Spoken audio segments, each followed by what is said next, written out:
Welcome, everybody. We're going to discuss tonight one of the hottest topics in academic life nowadays, decolonizing academia. Now, let me try to introduce the issue briefly. The 3 or 4 centuries in which humankind lived in the West's shadow are officially over, especially with the most recent blows to the European and US hegemony. Yet, the issue of the pervasive and persistent impact of imperialism, not least through the permeation of Western worldviews in the former colonies, has been raised with novel urgency.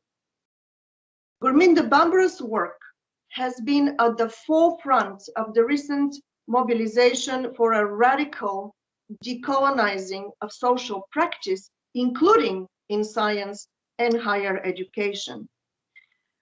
Tonight, we are honored and excited to host her as our distinguished guest speaker within the guest lecture series at the University of Kent's Brussels School of International Studies. Welcome, Professor Bhambra. We're really very happy to have you with us. Thank you. I'm really pleased to be part of this conversation. I'm looking forward to it. So let me attempt to present the striking radicalism of your position. The role of colonialism in the development of modern society is by now well acknowledged. We have long known that slavery fed the development of European economies. No Manchester without Mississippi, indeed. But in a number of works, most recently in the book Colonialism and Modern Social Theory, which you co-authored with John Homewood, it was published last year by Polity Press. So you have added a more radical claim. You argue that to rethink modernity, we need to rethink social science. We need to transform the sociological imagination.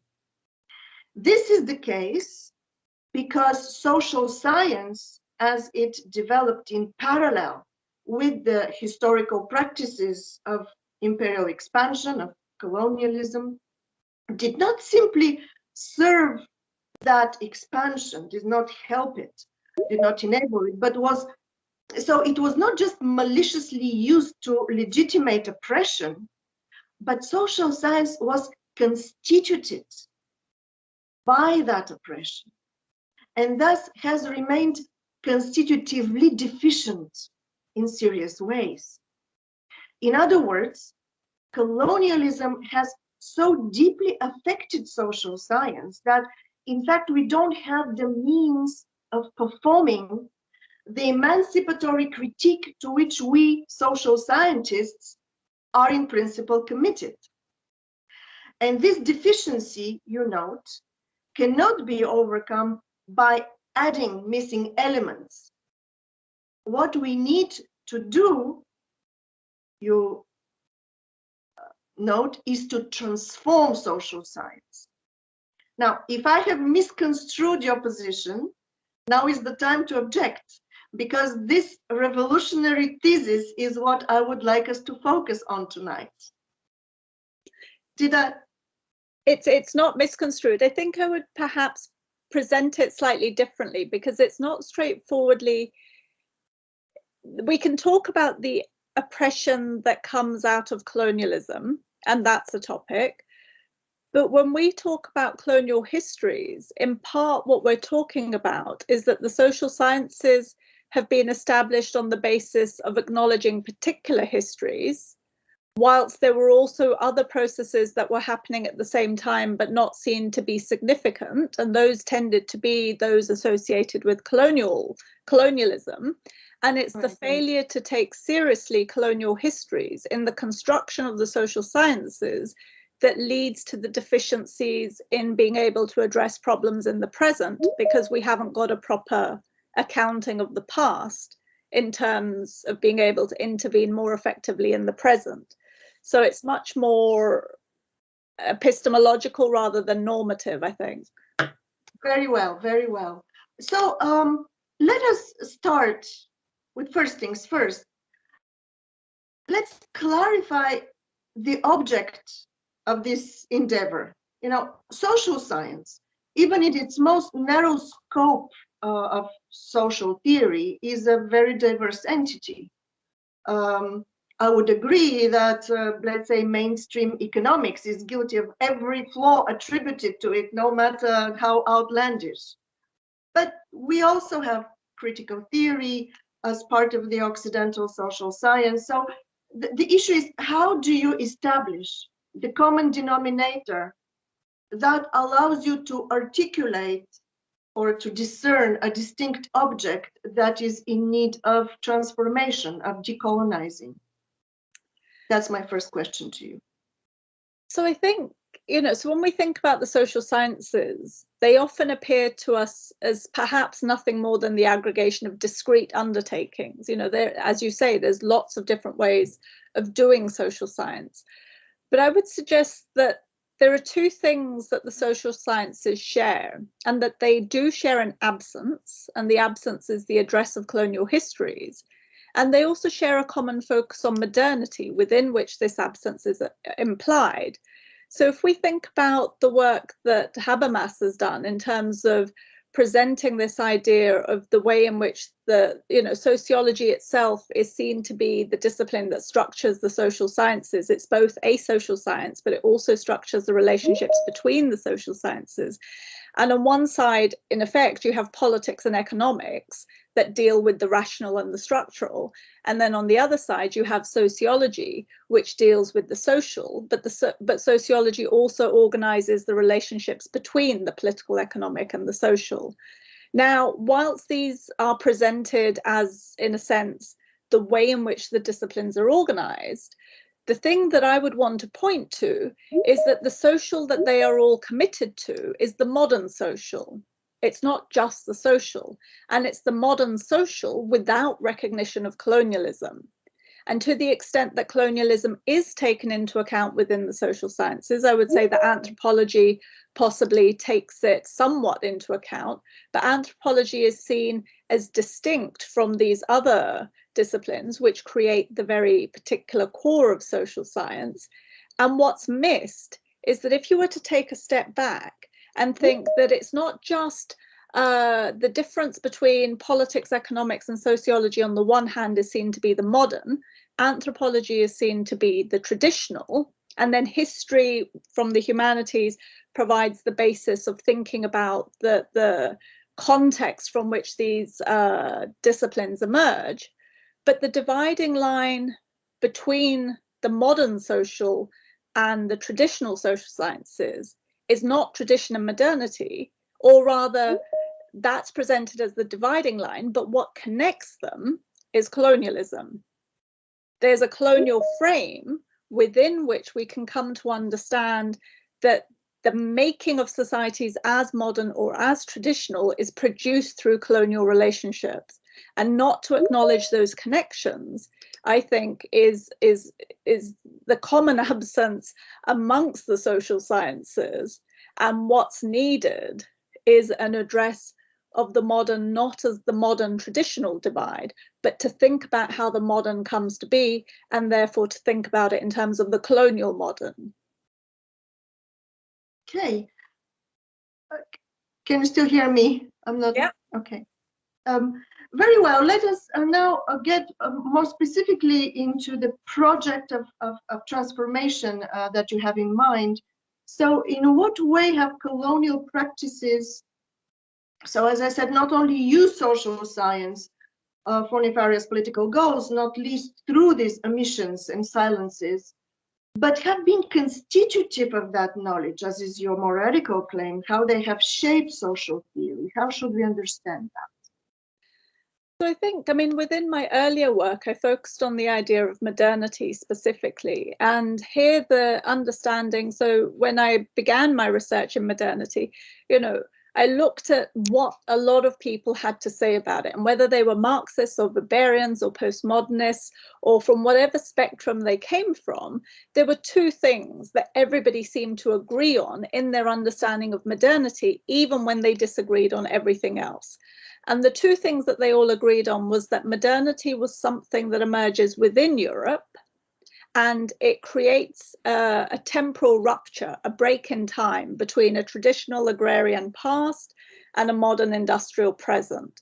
And that rupture is located within Europe, which is culturally distinct from the rest of the world. And that the outcome of modernity is a process of diffusion or dissemination of the ideas of the modern to the rest of the world. People don't often talk about what the processes are that carry these ideas to other parts of the world. And so that was something that intrigued me. But also I was interested in this idea of the way in which the social sciences are so explicitly organized in terms of ideas of rupture and difference. And I thought, well, what would it, I just didn't believe that that was how history or societies are organized in terms of these radical differences. And I was interested in the connections, and then thinking about how would we rethink the social sciences if we were to acknowledge the history of connections that actually locate Europe in the global world before the world becomes global. So the traditional understanding within sociology is always that stuff happens within Europe, that travels around the world, and in that process the global is created.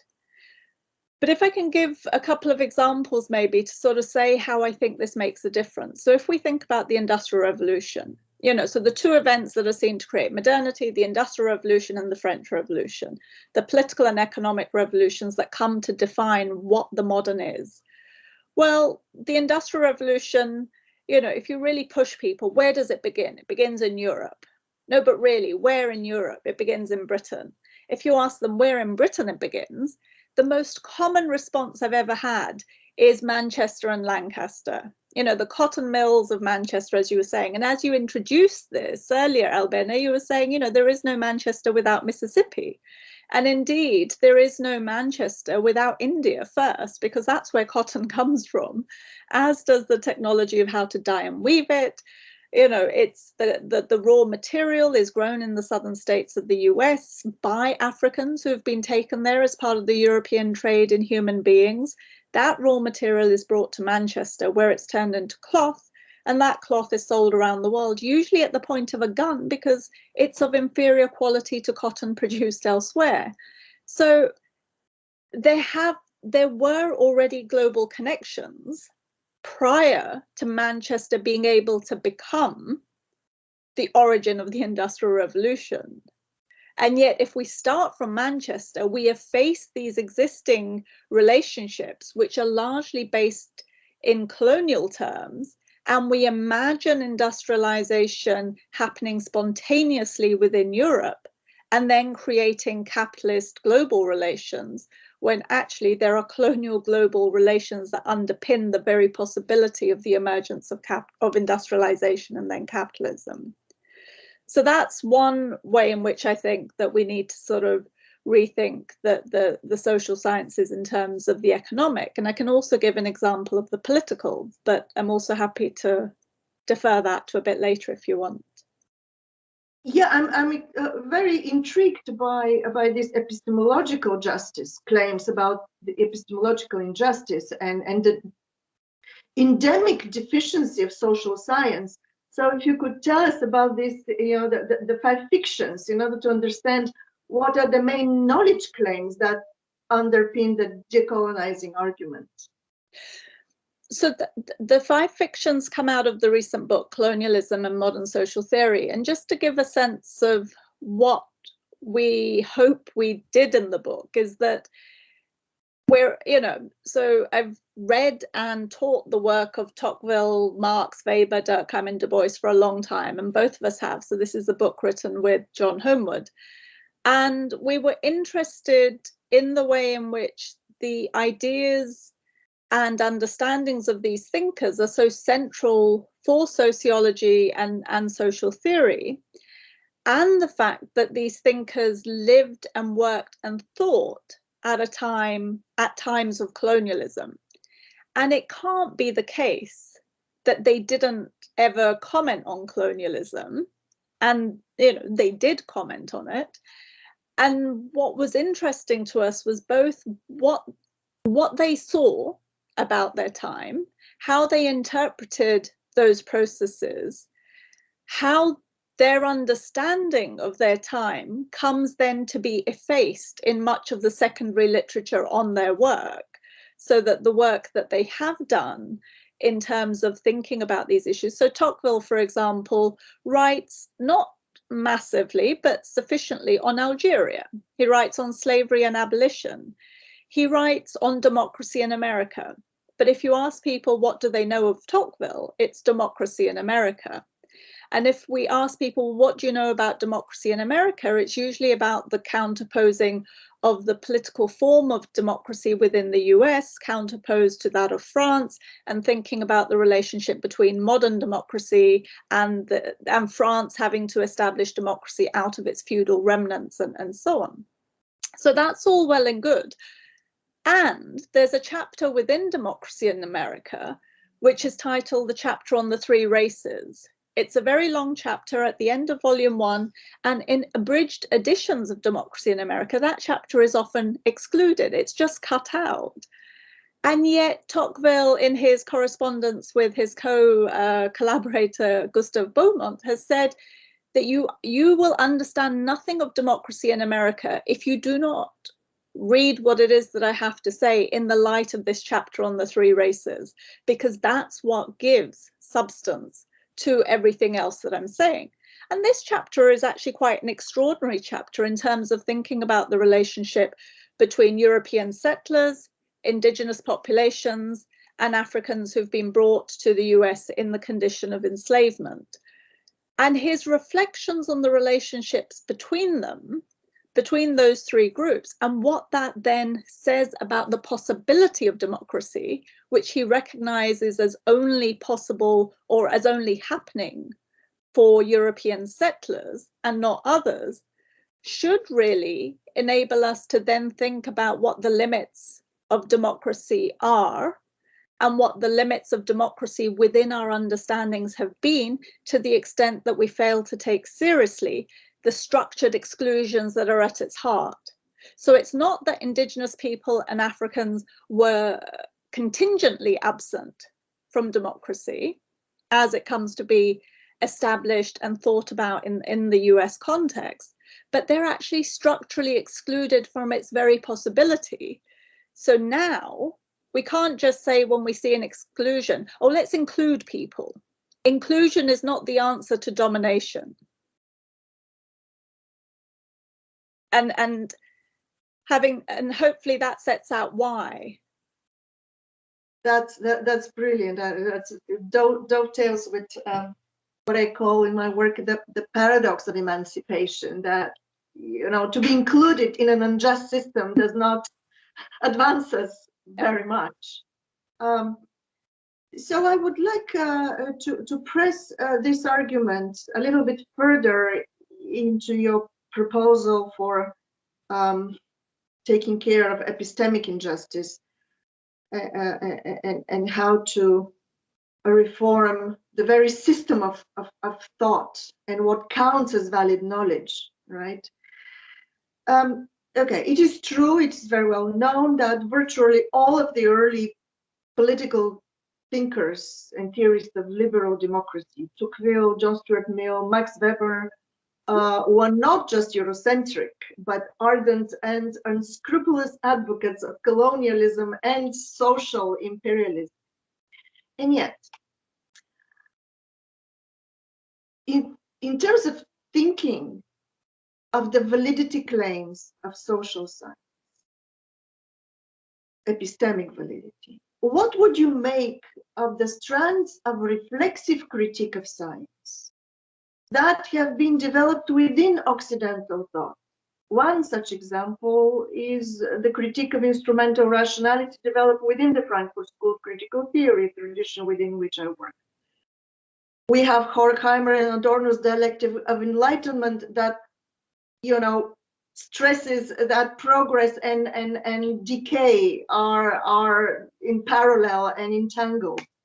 But we don't even have to deviate so far away and stay within, traditional remit of social science. Remain, let's say, with Max Weber. There is hardly a harsher criticism of Occidental reason than Weber's discussion of the irrationality of increased rationalization of modern Western societies in his thesis about the disenchantments that modernity triggers and eventually entraps us in the iron cage of systems based on purely teleological efficiency, rational calculation, and control. This is not something that Weber celebrated. Actually, he denounced Western civilization in no uncertain terms, describing it as a world of, I'm going to quote this beautiful wording, a world of specialists without spirit, sensualists without heart. He calls it a nullity. So he calls Western civilization a nullity that imagines that it has attained a level of civilization never before achieved. So he's been very dismissive, in fact, of the purported glory of the West. But even more relevant to your analysis is his lecture, Science as a Vocation, which you mention in the book, you reference in the book. And there, Weber highlights the limits of scientific knowledge, speaks about the historical nature of knowledge, the particularity of its insights, its inability to grasp the whole or to establish objectivity. So he's very deeply critical of Western social science. And in fact, in that particular work, he comes to the dramatic conclusion that science is meaningless because it gives no answer to the only important question: what shall we do and how shall we live? He states there that the highest aim of science is, I'm going to quote again because these are just gems. So the highest aim of science is exploring the devil's ways to the end in order to realize his power and his limitations. So he's a really critical thinker there. So for Weber, moreover, realizing these limitations leads to an ethic of responsibility. So my question is, how is this kind of critical position still tainted or deficient? Isn't the omission of such strands of reflexive critique of science that are available within Occidental science, in the portrayal of social science that we are set out to decolonize, isn't that very omission tantamount to epistemic injustice, if I can really push the point very hard? So, I mean, I think that in the writing of the book, we sought to be generous readers of the scholars whose work we were engaging with. So the book isn't about criticizing them or taking issue with them from any particular sort of position. What we sought to do in the book is locate the thinkers in their time and think through what they did refer to, what they left out, and then what difference that makes. So if we take Weber, for example, I mean, the classic way in which Weber is used within the social sciences and across the social sciences, you know, his concept of the state and this idea that the state operates the legitimate monopoly on violence within a particular territory. And, you know, this is the classic definition. And this understanding is drawn from an understanding of the state as it emerges in Europe at a particular sort of time. So Weber recognizes that, and he also recognizes that European states are not limiting the exercise of their power or their monopoly over violence to the borders of their national states. They're exercising this power upon other populations and in other territories. And indeed, he advocates that for Germany to become a nation, it's not sufficient for it to be a nation, it has to be a world power. And to be a world power, it has to exercise power and violence over others who are not part of the nation. So his concept of the state is about limiting the use of violence or having the monopoly of violence within a territory. And yet his politics, if you like, is about exercising violence on others. The problem here becomes that the use of violence within a territory upon your citizens has to be organized in terms of issues of legitimacy and accountability. So you are accountable to your citizens, you have responsibility for them. The exercise of violence outside the territory is both illegitimate in his own terms, and yet nonetheless he advocates it, but also there can be no legitimacy for that exercise. So this is one of the ways in which Weber both recognizes colonial relations, he recognizes the ways in which colonial processes are operating in the world, and yet but he draws a limit around the nation and suggests that his sociology is to be developed in terms of an understanding of what's going on within this particular territory, as if the rest doesn't matter. And my argument, and our argument in the book, is that this exercise of violence upon others matters. How does it matter?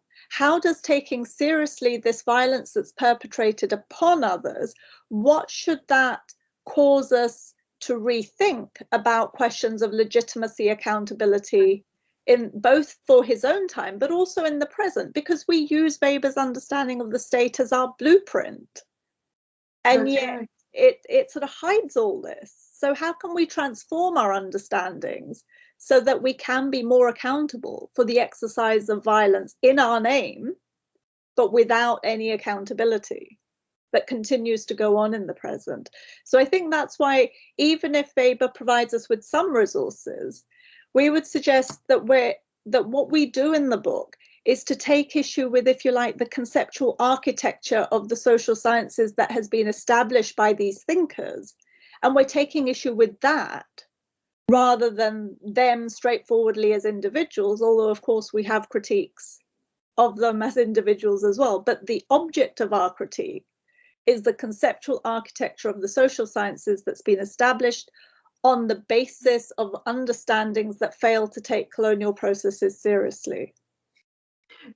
So help us understand how social science would look differently if we follow your proposal. So what kind of theory would properly incorporate colonialism? If we undertake this transformation, how would we think about critique differently? What would Weber say about modernity or about legitimate power if we were to adjust, to perform these transformations? Can you give us a taste of how would social science look differently? Well, I mean, in terms of what Weber would say, well, Weber said what he said. The issue now is what are we going to say? And right. I think that we need to sort of think about, and so in a sense, what we hope we've done with the book is possibly open up the possibility of new and different conversations, so that A, we don't always have to return to these figures, but B, if we wish to return to these figures, we can also perhaps take them in different sorts of ways, because the work of situating them within the colonial context and taking seriously those aspects hasn't really been done. So there's a huge amount of work that needs to be done. But let me pick up this issue of what difference would be made. I mean, one of the arguments, and I should just preface this with saying that my interest in sociology and social theory emerges out of my interest in the problems of the present. So I'm interested in questions of injustice and inequality in the present, and my concern is, how best can we mobilize the resources of the social sciences to enable us to intervene more effectively in the address of these problems? And so in that context, if we say that one of the key problems that we've been confronting within Europe, for example, has been what was termed the refugee crisis, I would rather call the crisis for refugees, that has occurred over the last few years. And one of the ways in which this discourse then comes to be established is that these people, even by some scholars on the left, so people like Wolfgang Streeck and others, have come to term them as invaders, you know, and that language is being used in the context of arguing that the patrimony of European nations is a national patrimony, and it ought not to be available to others because those others haven't participated in the creation of this particular patrimony.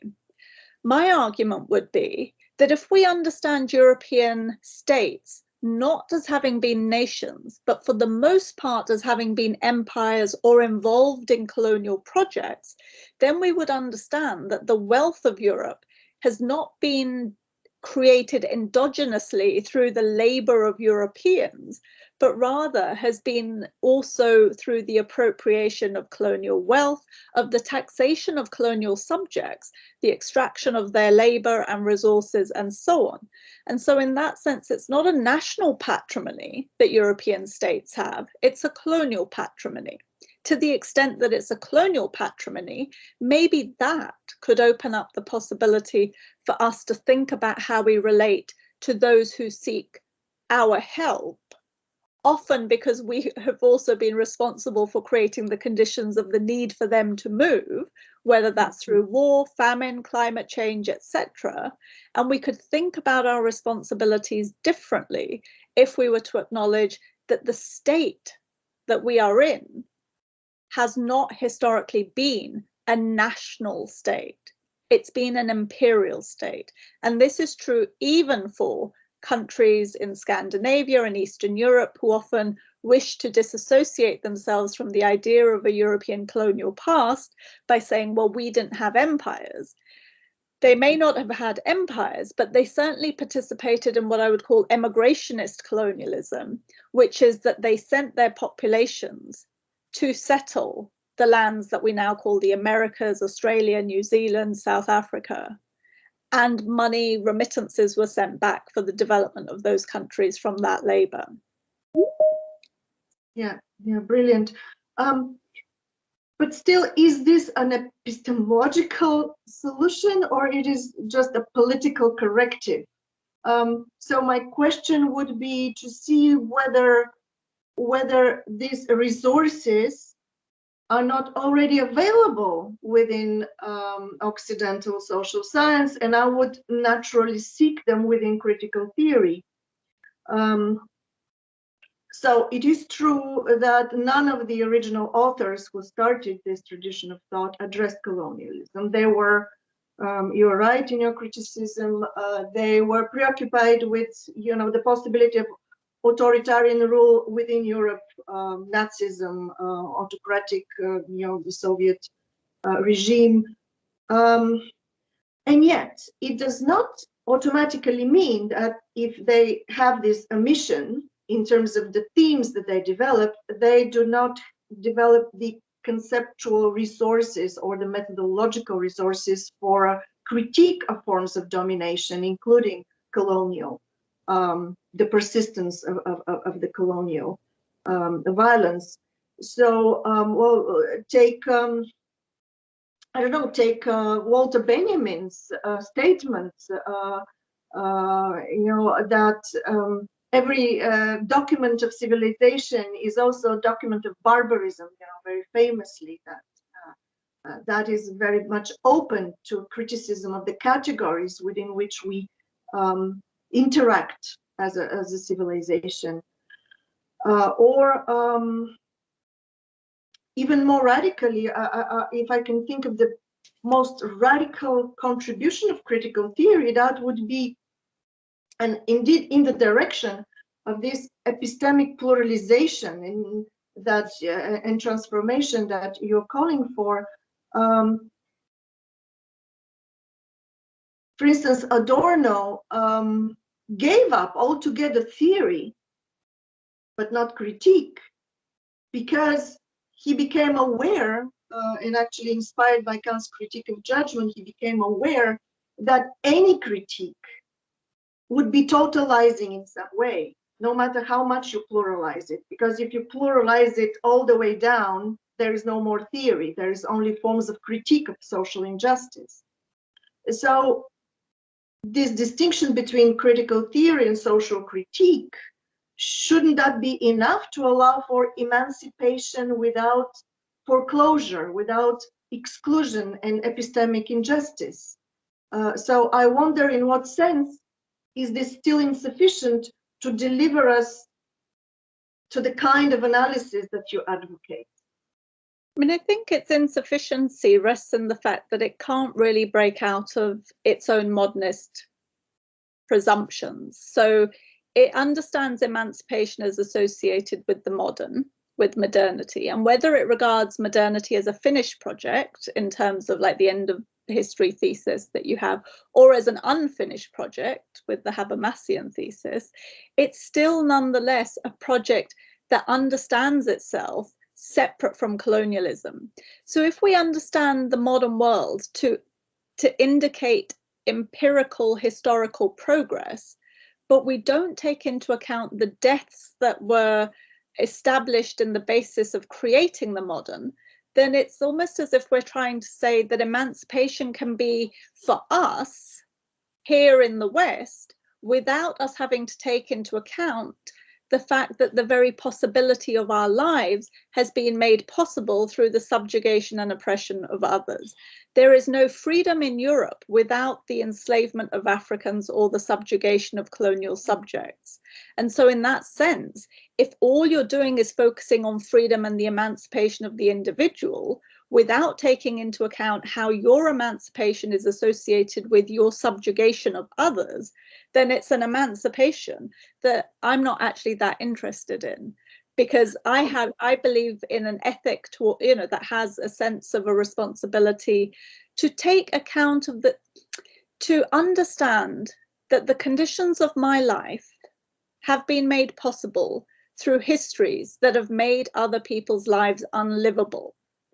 And so if I'm to take any sort of serious account of my emancipation, it cannot be separated from the processes that enable me to think in these terms and the ways in which they make life for others unlivable. These are inseparable. And the failure to acknowledge that connection means for me that the resources of any theory that focuses so solipsistically upon itself without any reflection on the histories that have produced the conditions to enable it to exist is just inadequate. But exactly in the dialectic of enlightenment, Horkheimer and Adorno make exactly that point, that there is no unambiguous progress towards liberation of humanity. It's very much entangled with subjugation and violence. That's exactly one of the biggest contribution of critical theory. So then let's take that seriously. Let's take that seriously and think about reparations. Nowhere within critical theory is the focus on accounting for the subjugation or the oppression that has enabled theories of enlightenment to emerge. For me, the theory is meaningless if there isn't a practice that is associated with it. And so if one wishes emancipation, surely it should be emancipation from the horrors that have produced you. Yeah, I would believe that were these part of our audience, the authors would admit, because I believe this is in the logic of their inquiry, of their thinking. But interestingly, it's not in the substance of their work. So whilst it may be in the logic, I'm happy for it to be in the logic, but the issue is the substance. Okay, I have promised to open soon for the audience. However, I would like to raise one issue that always comes in these debates.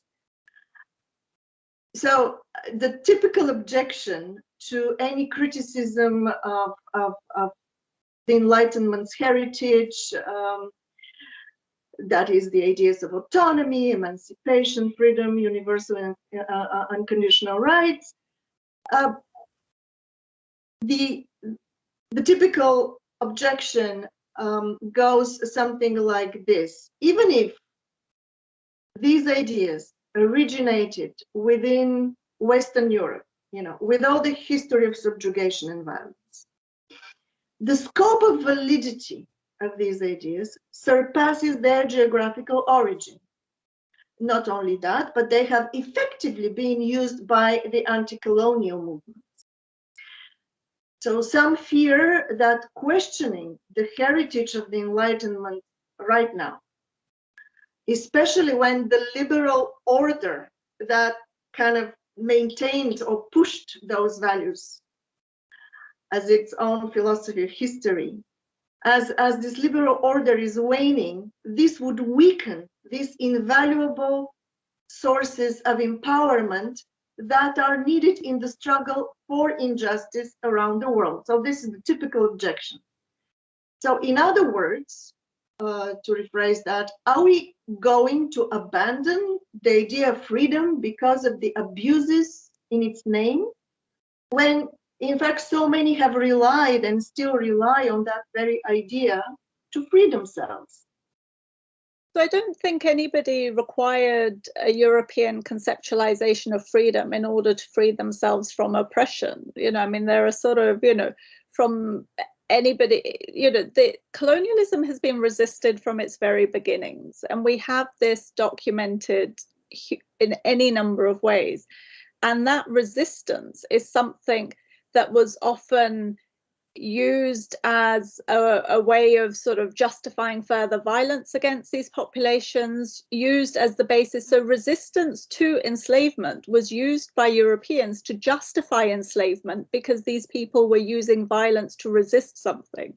So there's ways in which the European tradition of enlightenment actually justifies its own violence through misrecognizing other people's commitments to wish to live free, separate from, you know, not by being subordinated to European wishes for them, but their own wishes to live differently. And so I think there's a lot to be learned about what freedom actually means if we look at the resistance that there has been to European colonialism and to construct our narratives from these other sources that are also available.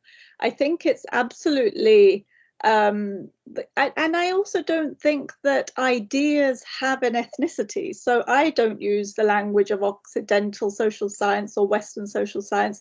I think effectively there has been a form of social science that emerged in a particular place, and it's been taken up and accepted by many people around most of the world.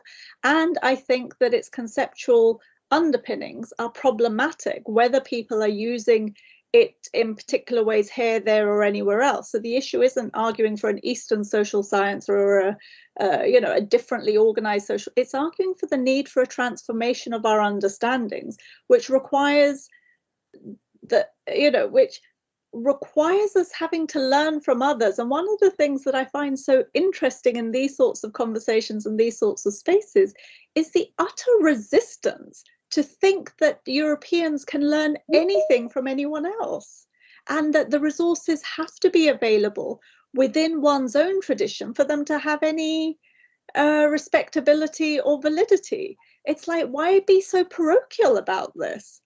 Why be so committed to a frame of reference that comes out of a history where you're not even willing to recognize the history that it comes out of and make amends for it?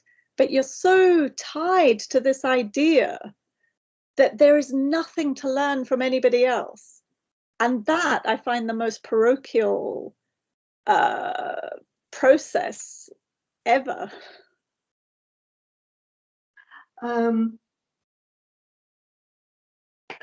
Well, maybe the one is the matter of practice, and then acknowledging that practice, because even the US Constitution is being informed by, some of the articles are adapted from the Iroquois and Algonquins. So in fact, there is no such thing as insulated Occidental modernity. It's been informed very much by non-Occidental and pre-modern thoughts and practices. So before I open for the audience, I want to give you the opportunity here to clarify for us, because this is a very important debate. It is fast evolving. what is the most typical misconception of your work that we should get rid of? Of my work? Yeah, where you're typically misunderstood. If that exists at all, I just want to give you a chance to clear that away. Just, of your argument. I guess a couple of the key arguments that I would wish to make and would wish to have taken up more extensively are A, that European states are not nations. They've always been empires or imperial states, and we should stop thinking about European states as having a national history and recognize their imperial history, and then rethink the politics of legitimacy in the present, not in terms of our responsibilities to citizens who can demonstrate belonging to a national past, but can demonstrate belonging to an imperial past, and see how that opens up the possibilities of politics in the present. And secondly, often when I talk about the issue of modernity and make the arguments for the need to understand modernity as colonial modernity, often people say, yes, but wasn't it just really the Europeans? And it's like, no, it wasn't. Right. Okay, thank you very much. We have agreed to continue this debate and in view of publishing it in the next issue of Emancipations. Now, let us see the questions from the audience. Please use either wave your hand or use the raise hand option to signal to me. Okay, I see. Let me see here. Who is Katerina Merz? Katerina, go ahead. Yeah, okay, first of all, thank you very much. It's an absolutely fascinating topic. So I love that you're talking about practice. Now, I know you mentioned reparations. I guess I have a twofold question.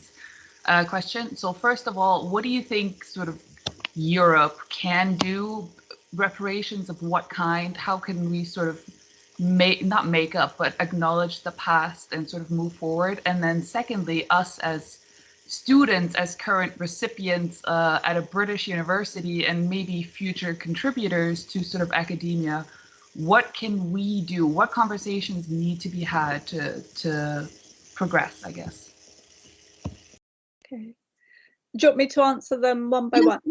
Yeah. Okay, so I mean, what can Europe do? It depends what Europe is willing to acknowledge and recognize. So there are different ways in which the question of reparations can be dealt with. Aimé Césaire, when he writes the discourse on colonialism, one of the things that he says within that is that, you know, there are sins for which there is no expiation. So this isn't about forgiveness, and this isn't about somehow resolving the past or making up for the past. For me, it would be about recognizing the way in which these colonial histories continue to have a legacy in the present through the establishment and the reproduction of particular types of inequalities.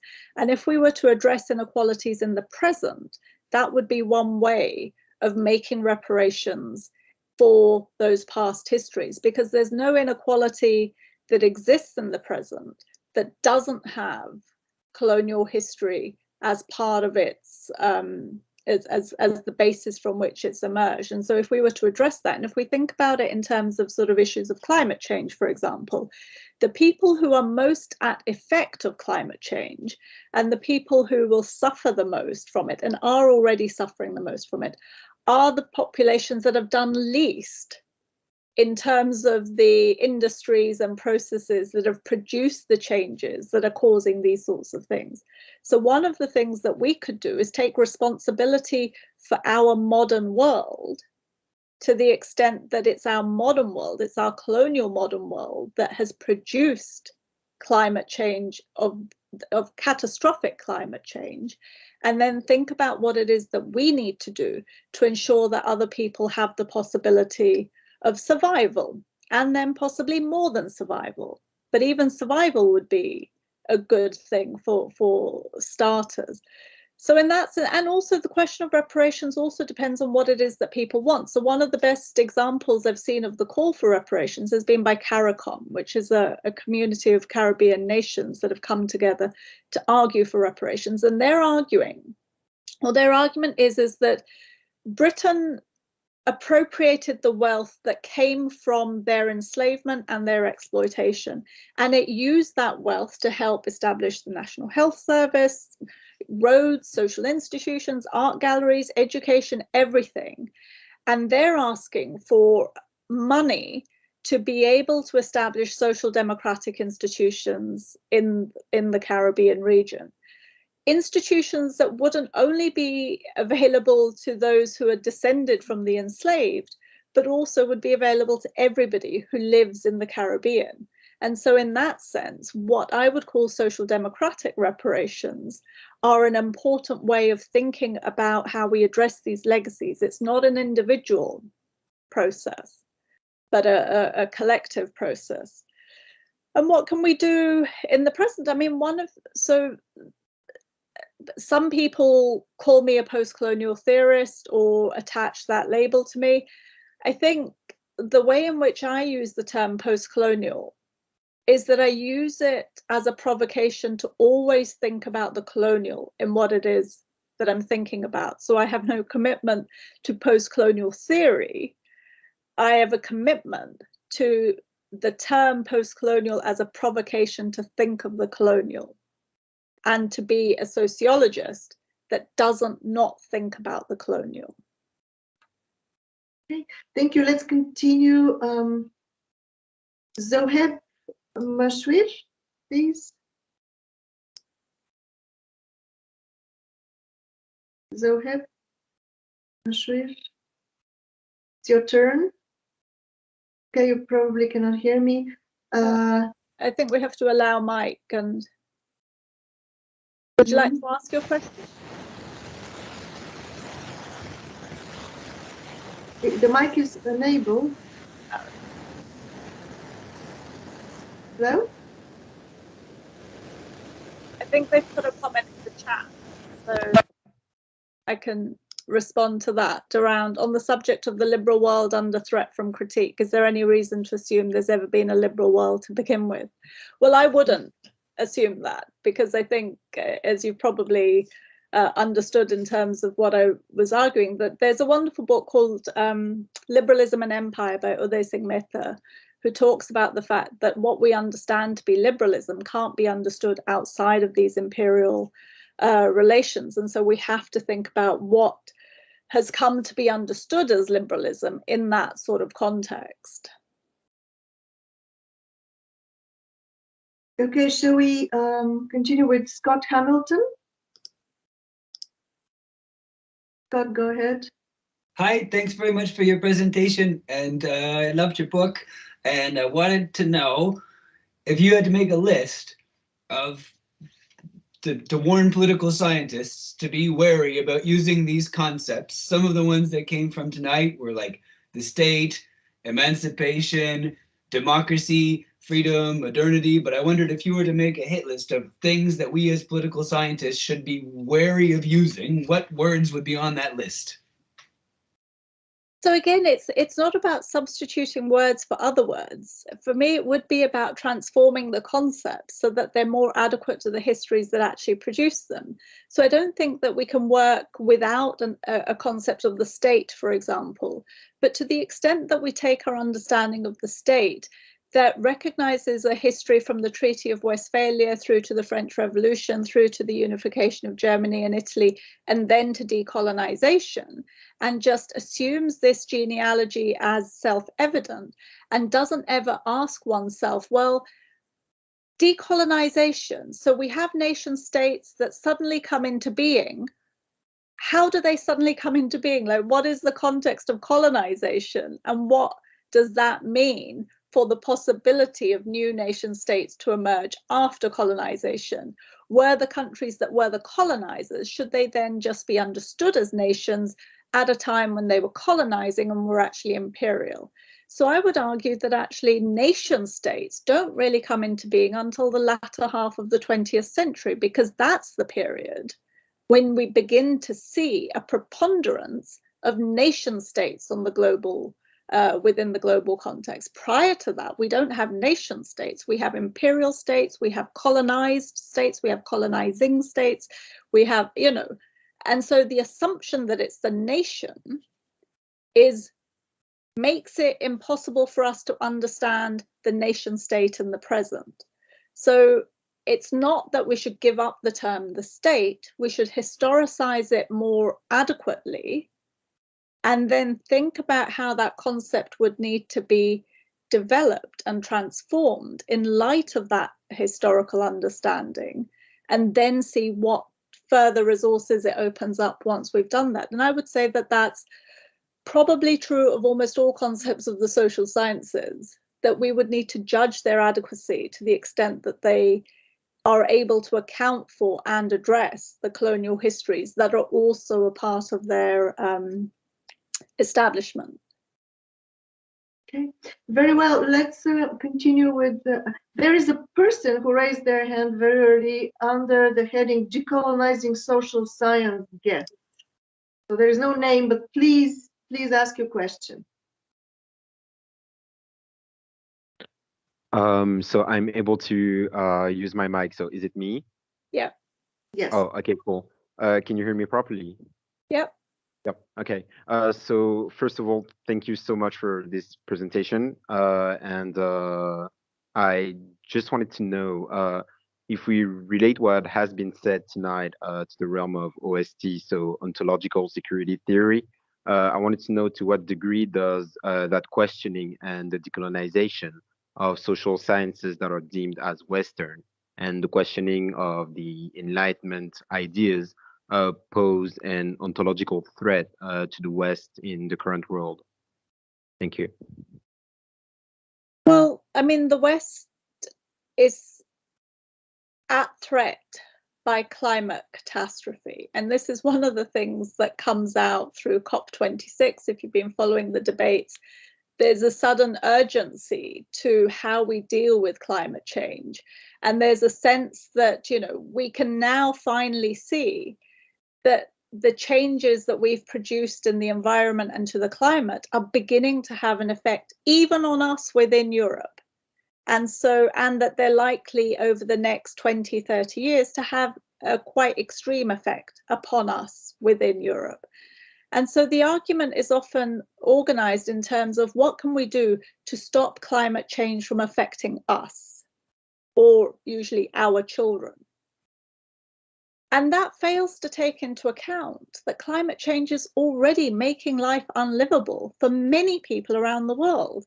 So instead of trying to put into place mitigations and adaptations that might make things a little bit better for us in 50 years' time, why don't we address the climate change issues that are already making life unlivable for others? That would require a much greater reckoning with our complicity in the production of the changes that are causing these issues to emerge.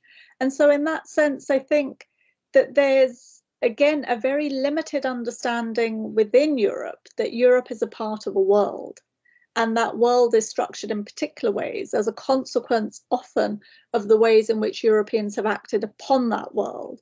And there has to be some taking of responsibility for that history, and the presumed threats that are now seen to exist that also make life difficult here in Europe have to be located in the way in which Europe has made life difficult for people in the rest of the world.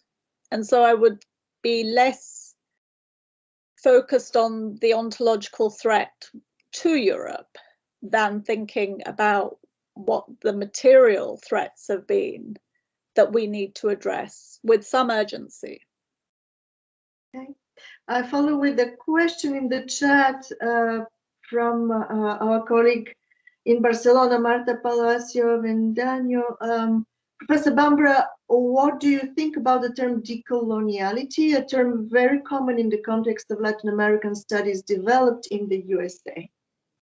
So I think both post-colonial thought and decolonial critique are responses to understandings and a wish to bring the colonial histories of different regions to be taken more seriously within the social sciences and the humanities more broadly. So I think that that they work incredibly well together, and I think they both provide resources that we can use to try and change the ways in which we're thinking about these things. So I think it's a very useful term. Okay. Zoheb's hand is still up. Can we hear from you? Zoheb, go ahead. Hi, No, can you hear me now? Yeah, we can Yes. hear Okay. you. Yes, I was struggling with my mic. Thank you. And thank you for answering my previous question. The question that I have now is I've been thinking about the problem of how these social science concepts such as the nation state, borders, or the national population, migration, and so forth, that have these imperial and colonialist origins in Europe. How can we grapple with these concepts in the context of post-colonial societies or any country that is now in the non-Western world, new nation states coming up, people fighting for borders, trying to assert their independence and so forth. And of course, like, I'm not speaking in terms of support for this sort of nationalism. Like, I'm from Bangladesh, so we have our own ethno-nationalism and so on. But it becomes clear that these concepts themselves are fundamentally tainted. But at the same time, how can we move in these countries, move forward from these ideas when we have taken on these models from the West? And how can we then kind of like have a transformation in Western social science and then transform that into action or like a paradigm shift outside it? Seems like these countries learned to be nation states and now they have to unlearn. So, right, it's a burden. No, it's a really interesting question. I mean, I think the thing that I would say is that, as I was saying before, that the things that we think of as nation states, if we come to recognize that they were not nation states but empires, then one thing that makes possible or is for us to understand that when we compare an old nation state with a new nation state, we're not comparing the same thing. We're comparing an empire with a nation. We're comparing a country that was able to become successful through the exploitation of others in order to maintain its internal integrity. So when you have real nation states in the present, that is, countries that are not able to have empires or imperial relations, and we compare them to old nation states, the common framing of that within the social science is to talk about them as deficient, as deviant, as, you know, not really properly, effectively as deficient nation states. And perhaps if we did this work within the social sciences and say that, well, actually, the problems that these new nation states are facing are problems that nation states face when it isn't possible to build your success on the exploitation of others. We have to think about how we're going to be within our own terms and our own resources. And so then what is possible? And that's something that old nation states, i.e. empires which have now become nation states, are having to learn. So the crisis in Europe with the turn to authoritarianism, to populism and so on, is linked to the fact that now decolonization is beginning to bite in a way that it didn't before. And it's still not biting fully because European countries have maintained forms of financial domination over other parts of the world. So the fact that France holds the gold reserves of 9 West African countries in Paris and refuses to allow them access to their own reserves is part of this story. The fact that Britain holds the reserves of Argentina and refused to give the new government access to those reserves because it didn't like the politics of the new leaders and so on. So there are forms of financial imperialism which continue the old forms of colonial domination, But nonetheless, there has been a break in the pure extractive relation that Europe had with much of the rest of the world. And so there is a crisis within Europe about how to deal with the fact that it's not getting its resources from elsewhere. And that's having the turn against migrants, against others, the xenophobic nationalism, the authoritarian populism. And if we can't locate that in the colonial histories, then some people might believe that it's true that migrants are a drain on our wealth. It's true that these others, that we shouldn't be helping refugees, that it, you know, and so these things are not without a stake. And that's partly why I say that that none of this for me is about its own terms. It's very much about how might it be possible to create a better politics for our present, because we need it. Excellent. Next is another call for the person who is listed as Decolonizing Social Science guest. Last opportunity for you to ask a question. Would that be me? I am Maria Pia. Hi. Hello. Hello to both, because I know you both very well. I'm very glad to say hello. I wanted two things. Both, of course, refer to Gurminder. Is that okay? Should I go on? Yes, yes. Yes, okay. I'm quite concerned about not because I am in disagreement, but like Hannah Arendt had some sort of historical development between the conception of a nation and sovereign nation and empires. Have you ever considered, because she agrees that the nation state gave place to empires and not the other way around, as it seems to me that you're doing. That's one. And then the second is, of course, I'm entirely in agreement with the ethical quality of all the things that you have said here today, but I want to tell you an example of how unrealistic this is, politically speaking, and this is terrible. I mean, as you know, our president of Mexico right now issued a letter to the Spanish president like 6 or 7 months ago, asking for a proper claim of forgiveness from the Spanish to us Mexicans. It was, of course, symbolic. It didn't mean that, you know, there was some sort of following money, interactive, I don't know, what do you call it? You call it the reparation.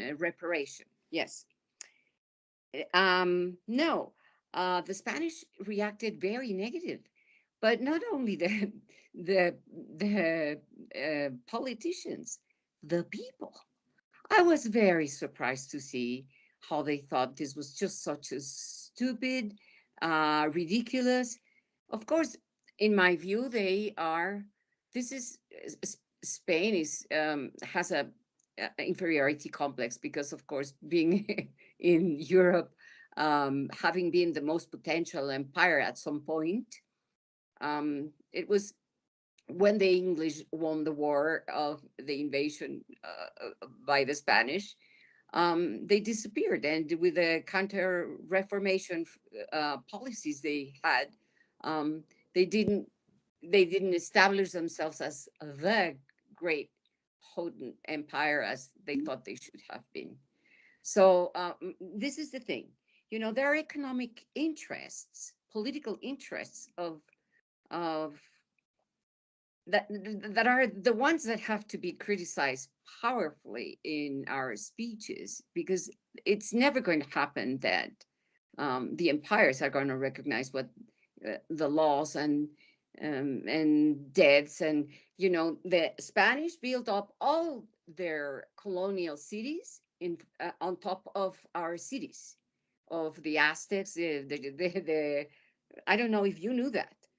We don't have any of the former ways in which ancient pre-Hispanic societies were built, and they had beautiful cities. Sorry.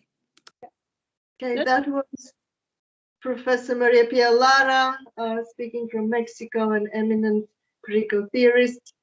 Gurminder? I mean, thanks so much for that sort of comment, because in a sense, I mean, I'm not suggesting that any of this is going to be easy, not at all. And we also have to recognize that the colonial world that was established, that creates the modern world, has been, 500 years in the making. And formal decolonization has been going on for 70 years. So there's a disparity both in terms of the longevity of the structures that are in need of transformation and the shortness of the time in which there's been a concerted attempt to transform the world. I think we can take hope from the fact that there have been shifts and changes, but none of those are in any way sufficient or adequate, and there's still a lot more work that needs to be done. And it won't be easy. Next is Anamika Misra. Anamika, go. Hi, Gurminder. Thank you so much for the talk. It was excellent. And it left me thinking about a lot of things, and so have your texts. I had a question more to do with your work on connected sociologies, actually, especially with regards to, because you were talking a bit about resistance. And so as researchers and as educators, like as people who teach, oftentimes when we talk about colonialism and the canon, we often sort of concentrate, or more likely to concentrate, on the violence of colonialism while underplaying the resistance that has always existed to colonialism and slavery. And that's one thing which I think connected sociology does very well, where it sort of foregrounds the resistance and the different ways of thinking that have existed.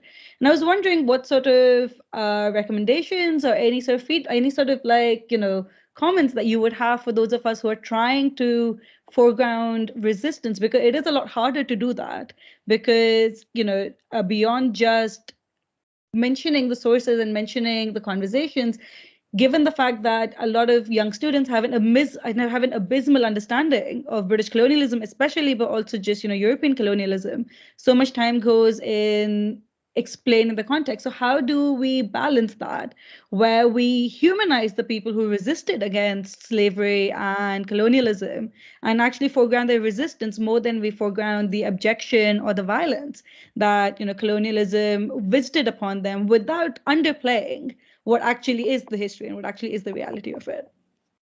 I mean, I think, as with so many of these things, it's not either or, it's both and. And I absolutely agree with you. The need to, one of the reasons I got interested in the Haitian Revolution and have really made that a central part of the work that I do and the teaching that I do, is that I think it's precisely important to indicate that these processes did not go uncontested. They were contested at the time.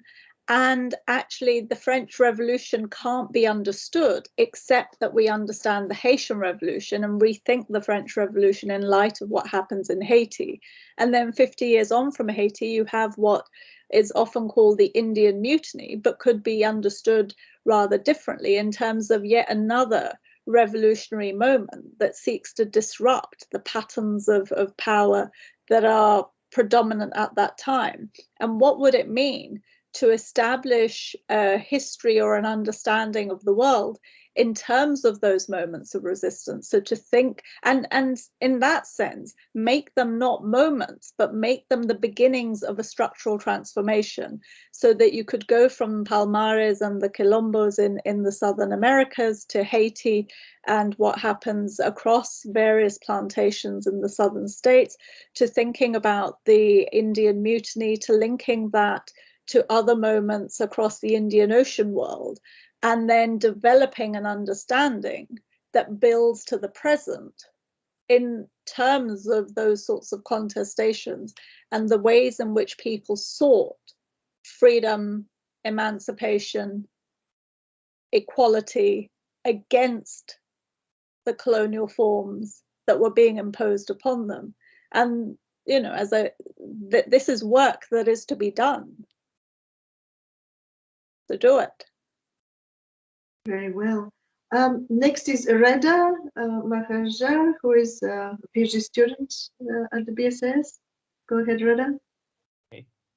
Thank you so much, Albena.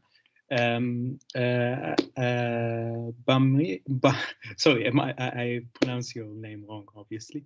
Bhambra.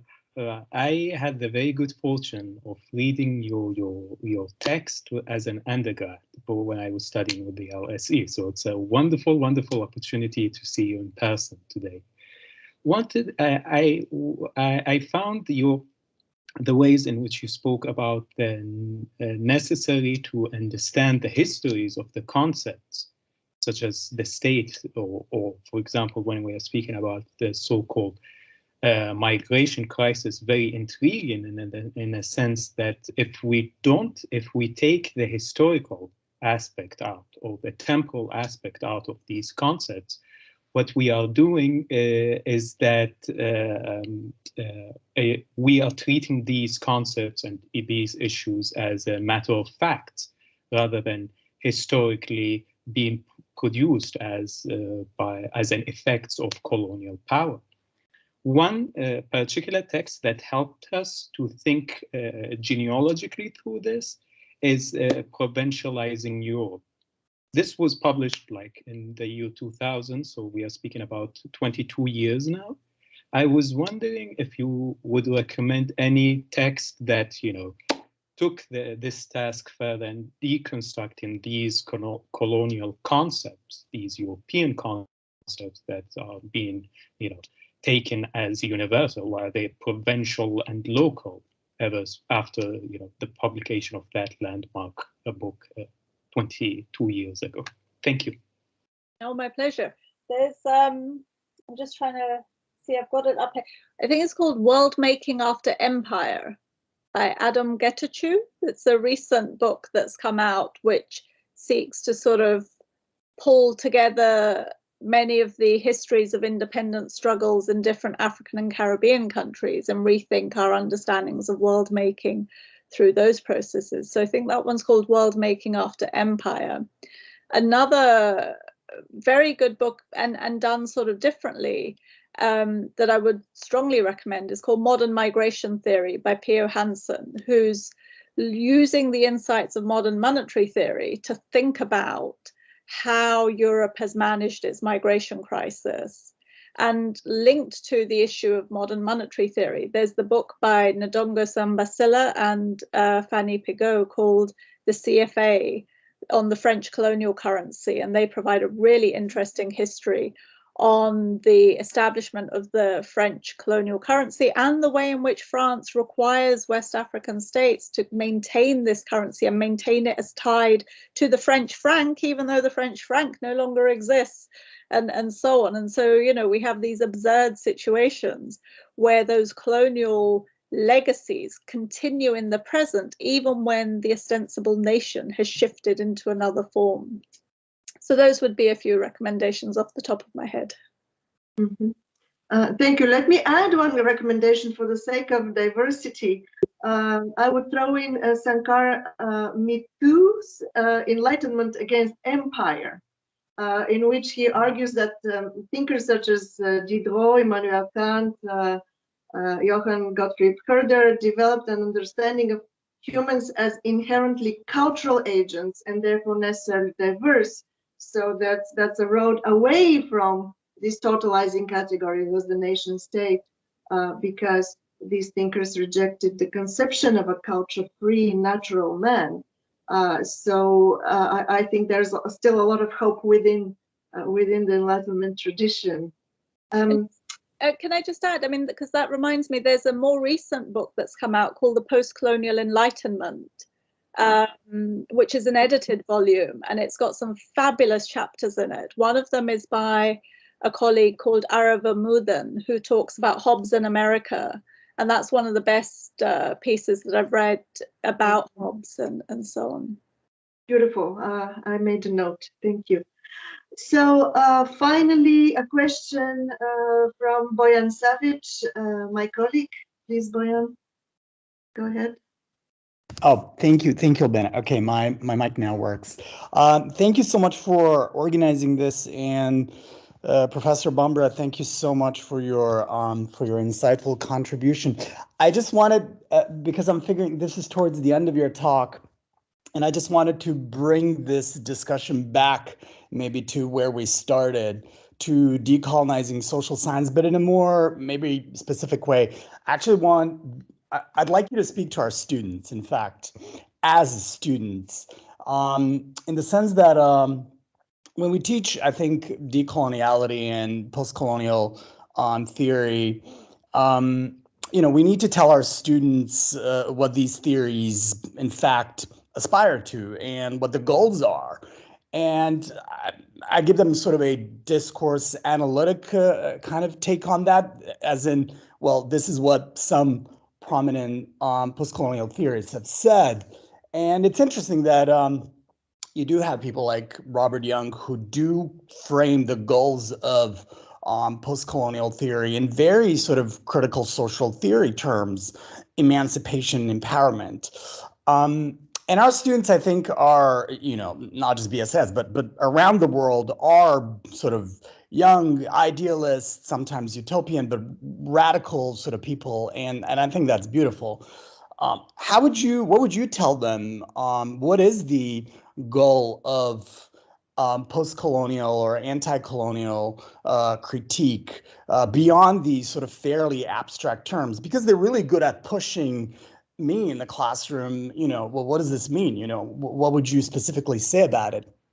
And often, by the way, feel unhappy with this attempt to say that critique as such, in fact, imminent critique brings something to the fore, right? They'd like to see some more positive statements, what should be aspired to. So what's your take? Well, my take is a very modest take, and it's to leave the world better than you found it. We enter the world and all its problems.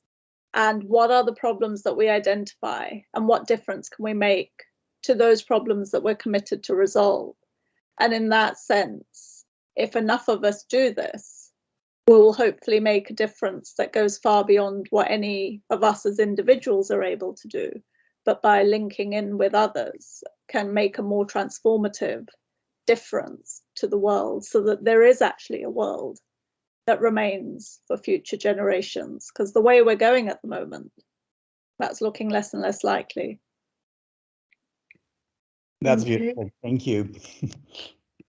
Now, an important question in the chat from Elena Paris.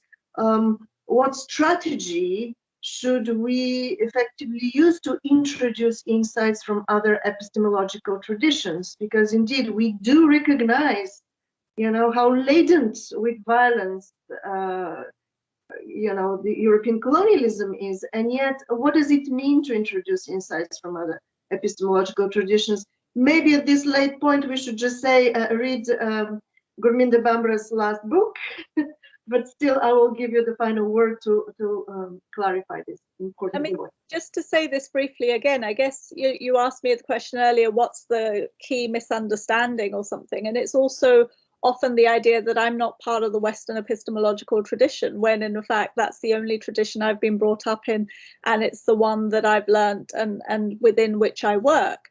And yet what I seek to do is to transform it from within. So it's not that I'm bringing understandings from anywhere else. I may look different, but I don't have a different education. My education is very much a bog standard British European education. What I'm interested in doing is bringing an understanding of history into the social sciences. And I think that the best social sciences are those that are attuned to the broader histories that have been the basis for their emergence, but which are unrecognized. So it's not that aspect. And so when I say that we need to learn from others, it's to learn, why are those that we call others here? We're not randomly here. We're here because of these histories that have brought us here. And yet the way in which we're engaged with, as if we were randomly here, and we're here only at the generosity or the behest of those who are the legitimate citizens. And if we don't recognize the colonial histories, we will maintain these lines of legitimacy and illegitimacy, which continue to divide our societies and make it impossible for us to deal with the issues that are fundamental around inequality, around addressing the injustices that exist, and we'll be caught up in false debates around who belongs, who doesn't, as opposed to addressing the more profound questions of how can we all live well? How can we construct a world in which we can all live well? And that's, and that doesn't come from anywhere apart from a commitment to a world that ends up being better than what it currently is. Well, thank you very much. We shall remain committed to finding ways into conducting critique that is deeply historicist and honest and self-critical. So thank you for this conversation. It's been inspiring and wonderful to be with you. I hope we continue. Thank you so much. It's great to engage with all of you. Really great. Thank you.